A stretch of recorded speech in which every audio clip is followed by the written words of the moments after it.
మొట్టమొదటిగా రెవరెండ్ హానీ జాన్సన్ గారిని ఆహ్వానిస్తూ ఉన్నాం. వారి సమయంలో ముందుకు వచ్చి మాట్లాడవలసిందిగా నేను కోరుతున్నాను.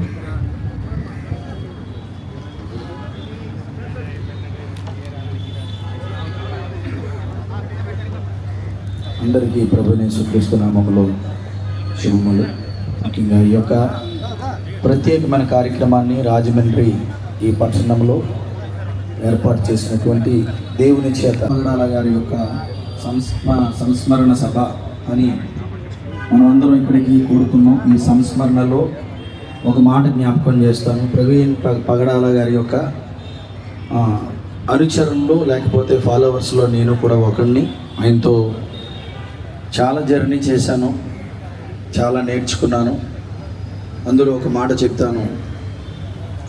మీ అందరికీ తెలిసిన మాట, తను దేవుణ్ణి ఎక్కువగా ఘనపరచాలని తను నేర్చుకున్న జ్ఞానాన్ని సమాజానికి తెలియజేస్తూ దేవుని యొక్క ఔన్నత్యాన్ని, యేసుక్రీస్తు యొక్క గొప్పతనాన్ని సమాజానికి తెలియజేయాలని ఆయన యొక్క తపంలో ఎప్పుడో ఒక మాట మాట్లాడుతూ ఉంటారు. ఎన్ని ప్రసంగాలు చేసినా, ఎన్ని చెప్పినా నా రాజు ఏమని అనేవారండి?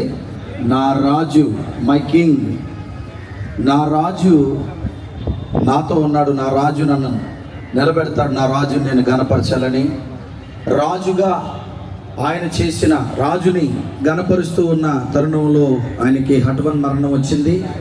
మరణం ద్వారా కూడా దేవుడిని మహిమపరిచి రాజుగానే ఈ రోజుకి 2 తెలుగు రాష్ట్రాలతో పాటు దేశ విదేశాలతో కొనియాడబడుతున్న వందనాయన్ని తీసుకుని వెళ్ళారు.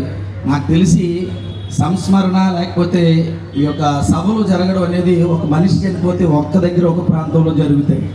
కానీ ప్రతి ప్రాంతంలో, ప్రతి చోట, రాజమండ్రి కాదు, విశాఖపట్నం కాదు, మనం విశాఖపట్నంలో చేసాం మేము, రాజమండ్రి, విజయవాడ, అసలు ఢిల్లీలో కూడా చేస్తున్నారంటే అసలు ప్రవీణ్ పగడాల గారు గల్లీ నుంచి ఢిల్లీ వరకు కూడా ఆయన యొక్క మరణాన్ని ఈ ప్రపంచానికి ఒక గుర్తుగా ఉంచి వెళ్ళిపోయారు.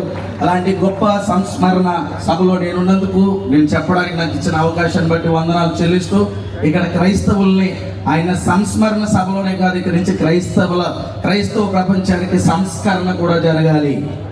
క్రైస్తవులకు ఏం జరగాలంటే సంస్మరణే కాదు, ఆయన్ని స్మరించుకుంటూ సంస్మరణ, ఈ సభలో సంస్కరణ కూడా జరిగి క్రైస్తవ సమాజం ఏకమై ఒక్కసారిగా ఉవ్వెత్తున లేచి క్రైస్తవ ప్రపంచం యొక్క గొప్పతనం ఏంటో ఆయన మరణంతో చూపించే మరణం తిరిగి మరలా ఈ ఐక్యతని మరలా యేసుక్రీస్తు రాకడ వరకు కొనసాగించాలని ప్రభు పేరిట తెలియజేయచ్చు. ఇచ్చిన ఈ సమయాన్ని బట్టి మరొకసారి మీ అందరికి హృదయపూర్వక ధన్యవాదాలు చెల్లిస్తూ సెలవు తీసుకున్నాను. Thank you all.